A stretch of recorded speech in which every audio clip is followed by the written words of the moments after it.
இந்த ஹாண்டட் ரெஸ்டாரண்டோட பஃபேன்னு சொல்லி எங்களை இப்படி ஏமாத்துவாங்கன்னு நாங்க சத்தியமா எதிர்பார்க்கவே இல்ல. ரீசெண்டா என்னோட பர்த்டேக்காக என் ஃப்ரெண்ட்ஸோட அண்ணா நகர்ல இருக்கிற ஹாண்டட் ரெஸ்டாரண்ட் தான் வந்திருக்கேன். இந்த ஒரு வீடியோக்கு ஒரு 100 லைக்ஸ் வந்தாலே போதும், எனக்கு கொஞ்சம் ஹாப்பியா இருக்கும். ப்ளீஸ் ஒரே ஒரு லைக் அண்ட் சப்ஸ்கிரைப் மட்டும் பண்ணுங்க. உண்மையை சொல்லணும், நாங்க பஃபே போற ஐடியாவே கிடையாது. சரி மெனுல ஆர்டர் பண்ணலாம்னு பார்த்தா எல்லாமே ரேட் ஜாஸ்தியாவே இருந்துச்சு. ஸோ பஃபேயோட பிரைஸ் எவ்வளோன்னு கேட்டா 700 சொன்னாங்க.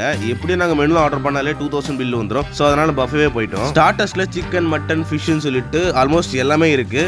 ஆனா மத்த பஃபேயோட கம்பேர் பண்ணும்போது கொஞ்சம் கம்மியா இருக்கிற மாதிரி எங்களுக்கு ஃபீல் ஆச்சு. நெக்ஸ்ட் மெயின் கோர்ஸ் எடுக்க போனோம். அது இதை விட ரொம்ப கம்மியா இருந்துச்சு. டிஷஸ்லாம் ஒண்ணுமே இல்ல, ரொம்ப கம்மி. ஏன்னா மத்த பஃபேட்லாம் வந்து 450 கொடுத்தாலே நிறைய ஐட்டங்கள் வச்சிருப்பாங்க. இங்க 700 கொடுத்தும் ரொம்ப கம்மியான டிஷஸ் தான் இருக்கு. அப்பதான் பக்கத்து டேபிள்ல ஒரு குழந்தைக்கு பர்த்டே செலிப்ரேட் பண்ணிருந்தாங்க. பார்க்கிறதுக்கு ரொம்ப சூப்பரா இருந்துச்சு, ஃபன்னா இருந்துச்சு. ஃபைனலா டெசர்ட் சாப்பிடலாம்னு வந்தா அது இதை விட மோசம், ஒண்ணுமே இல்ல.